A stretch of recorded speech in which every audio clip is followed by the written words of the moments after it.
On se retrouve aujourd'hui pour le premier reportage de la série Territoire et Patrimoine qui vous fera découvrir les commerçants de vos villes. Aujourd'hui, nous sommes à Draveil, au 156 boulevard Henri Barbus. On va vous présenter Audrey qui va vous présenter son restaurant, sa carte, son parcours. Allez, c'est parti!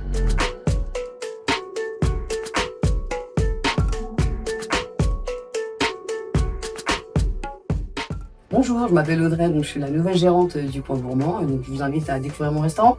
Ton restaurant, il a une réputation sympathique depuis des années. Toi, tu l'as repris quand? Depuis 1 an et demi, donc j'ai repris le 15 juillet D'accord, 2024. 15 juillet 2024. C'est quoi ton parcours avant d'arriver ici? Moi j'ai toujours été dans la restauration, après je suis parti plus sur la capitale. J'ai fait donc la péniche, le Roof Club, donc l'année dernière qui est directrice d'un Roof Club. Et puis avant j'étais serveuse sur Bercy pendant 10 ans. Vraiment que de la restauration? Que de la restauration, j'ai fait l'école. Oui, t'as fait quoi comme formation? Alors j'ai fait CAP à Évry Bras de Fer en apprentissage. Et le but c'était l'opportunité d'avoir un restaurant sur Draveil. Et ça m'a fait, avec la vie professionnelle et familiale, ça a regroupé un peu les deux. D'accord, parce que toi, tu étais du coin à la base. Je suis saignée depuis longtemps et travaille là depuis 1 an et demi du coup. Oui, tu as déménagé en même temps que tu as repris ce restaurant. C'est ça, tout à fait.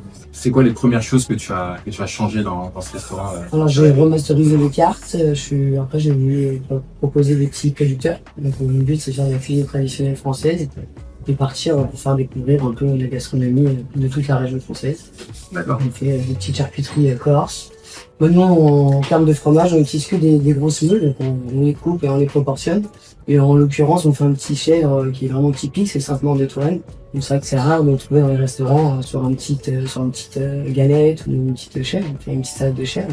Donc c'est vrai que c'est des petits fromages qui changent un peu de n'importe quel restaurant, on va dire. On essaye de s'embêter sur la petite typicité des fromages, du jambon truffé, trouver des petits trucs un peu qui changent, petit camembert d'Isigny. Il y a plein de choses pour se démarquer. C'est ça, des appellations européennes, quoi, donc il y a des trucs vraiment où les gens connaissent et un peu qualitatifs, donc on essaie de partir là-dessus. On remarque aussi que sur les sites internet, c'est un restaurant qui est très bien noté depuis des années. Qu'est-ce qui revient le plus comme commentaire sur ces sites de critiques? Du positif, depuis 1 an et demi, donc c'est la cuisine qui reprend un peu la petite cuisine traditionnelle. Et le but c'est de proposer des petits producteurs, des petits vins un peu qui changent. On va pas trouver à la cave à vin, ni à Intermarché. C'est des vins qu'on ne retrouvera pas chez tes concurrents du coup. Tout à fait, c'est le but. Faut venir ici pour les déguster. On va parler de restauration pure, hein. Tout le monde regarde ces émissions du genre Coach part en cuisine, des choses comme ça. On a l'habitude de voir les chefs Etchebest ou Gordon Ramsay en Angleterre rentrer dans les restaurants et les premières choses qu'ils disent aux restaurateurs, aux patrons des restaurants, c'est votre carte elle est trop grande, il faut que vous la simplifiez à tout prix, c'est pas possible de gérer des stocks avec des cartes aussi grandes. Et je crois que c'est quelque chose que tu as fait en arrivant. Après, notre but c'est de faire que du frais, pas de congelé, et de reprendre à chaque fois le jambon truffé, je le mets dans mes galettes. Je le mets dans mon grillon panier, et du coup ça me permet de ne pas perdre de stock. Et puis si ça passe pas, on le met dans les petites formules du midi. Donc essentiellement du frais, quasiment pas de surgelé à part 2-3 bricoles. Mes glaces et mes framboises. Voilà. Oui, les glaces surgelées jusqu'ici tout va bien. C'est mon principe. Et comment tu choisis tes produits? Vers qui tu te tournes pour les trouver? On n'est pas sur de la grande distribution, non? Donc je cherche des petits producteurs, donc en fait soit je passe par des grandes surfaces, donc Olena, etc. Et qui me permet d'avoir des petits producteurs comme mon glacier qui est un maître glacier, je ne trouve pas partout, donc c'est gagné là-bas. Donc on parle de tes produits, qu'est-ce que les gens consomment le plus quand ils viennent manger au Point Gourmand? Les plats cuisinés, donc tartare au couteau, on fait des soupes à l'oignon, et en ce moment c'est la raclette, une belle raclette avec une petite charcuterie corse. Donc justement ta carte elle change chaque saison. C'est ça. On a compris que tu as adapté tes produits aussi à ce que tu avais en cuisine. Est-ce qu'il y a des plats que tu fais un peu plus régulièrement que d'autres? Parce que tu as des suggestions aussi qui changent chaque jour. C'est ça, l'ardeur. Et qu'est-ce qui revient le plus souvent? Le plus souvent c'est... Qu'est-ce qui marche le mieux aussi? On va dire que ma carte, en l'occurrence, plaît un peu tout le monde. C'est le but ici, c'est que si vous voulez manger une soupe à l'oignon et que votre fils veut manger un burger, vous pouvez. On fait des galettes bretonnes, on fait un peu de tout. Ce qui ressort le plus, c'est les plats cuisinés. Donc on fait un wok de légumes, on marine une petite saveur asiatique et des légumes frais de saison. Donc le but c'est d'avoir on joue avec la saison. Donc en hiver on fait des plats réconfortants, chauds, bien cuisinés.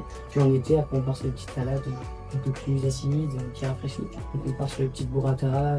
Même des burrata panés un peu chaudes, donc ça coule bien, ça change un peu. Il y en aura aujourd'hui? Il n'y en aura pas aujourd'hui, mais il y aura du riz pané. D'accord, donc c'est bien, tu as su simplifier ta carte, mais garder quelque chose d'assez varié pour attirer un petit peu tous les types de clientèle. Parce qu'on ne peut pas avoir partout et s'acheter tout le temps dans la maison, c'est le but. Est-ce que tu peux nous en dire plus sur l'historique des travaux qui ont eu lieu sur cet établissement? Alors c'est pas moi qui les ai fait, c'est un ancien propriétaire, donc à l'époque c'était une ancienne maison. et qu'il a tout refait en restaurant et du coup j'ai monté des cuisines à l'étage, donc qui fait que ça donne un restaurant un peu atypique et chaleureux. Et le bar qui n'existait pas avant de cette manière-là. Non, j'ai rouvert toute la structure là pour avoir un bar à l'intérieur parce qu'il n'y avait pas. Depuis le Covid, même avant le Covid, c'est un secteur qui est en difficulté. Par exemple, un établissement sur deux est en difficulté financière aujourd'hui. On a des problèmes au niveau du recrutement. Tous ces problèmes de la restauration, pour toi, ils sont dus à quoi? Moi, je pense que c'est le Covid qui a fait un peu changer tout, puis la conjoncture est plus compliquée. La restauration, c'est un métier de passion. Donc, quand on le fait avec amour et voilà, c'est compliqué, beaucoup d'heures, beaucoup de... T'es arrivé au milieu de la guerre, finalement. C'est ça, En 2024, heureusement, après la guerre, donc... Ouais, les gens restent plus... Enfin, ils font à manger eux-mêmes, ils se font livrer à domicile. C'est dur de les faire sortir depuis le Covid. Depuis le Covid, puis là, en l'occurrence, il fait froid, donc c'est vrai que pour les attirer, il faut sortir un peu des sentiers battus. Ils veulent des terrasses. Ouais. Ils veulent des terrasses. On est plus en été. On en a une très belle aussi. Hein. On a un petit rooftop.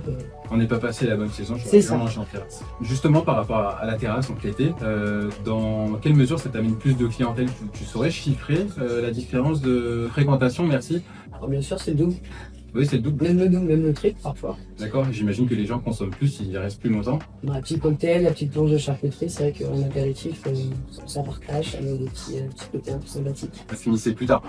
On finit plus tard, mais c'est plus convivial. Et du coup, c'est quoi une journée type quand tu es gérant d'un restaurant? La journée type, c'est métro, boulot, dodo, en gros, sauf que moi, c'est pas le même métro que les Parisiens classiques. Les courses, ça va très vite, les matinées vont vite. C'est le métro très tôt et Métro et très tard. tôt et très froid, surtout. Oui, et très tard, j'imagine aussi. C'est ça. Donc on disait tout à l'heure que tu étais implanté sur Draveil depuis 1 an et demi. Comment tu la trouves? Parce que l'interview elle s'adresse surtout à eux. Comment tu la trouves la clientèle draveilloise dans ton restaurant? Très charmante. On a plutôt des jeunes, des personnes âgées, des travailleurs qui viennent le midi, le soir. On a un peu de tout, donc des travailleurs. Le but ce midi, c'est d'avoir un peu le potentiel de Draveil, hein, donc tout ce qui est les agences immobilières, les banques, et donc faire sortir les travailleurs de leur bureau, de leur quotidien, et leur venir faire plaisir ici, et nous avoir un truc un peu traditionnel, de typicité française. Des retraités, des trentenaires, c'est ce qu'on recherche un peu. Donc, on a de belles gammes d'alcool, de belles voix, voilà. Faut pas me prendre par les sentiments. Quand tu es dans un restaurant comme celui-ci, tu rencontres des difficultés en particulier? Des couillons, je pense qu'on en a tous. Oui, ici, après, on a eu des petits problèmes d'électricité, donc j'ai perdu toutes mes glaces. Après, on rebondit, on essaye de faire au mieux. Ouais, ça, c'est un avertissement pour ceux qui font trop de surgelés. C'est ça. On perd tout on perd tout d'un coup, ça Donc, c'est clair. Privilégier la qualité et le frais.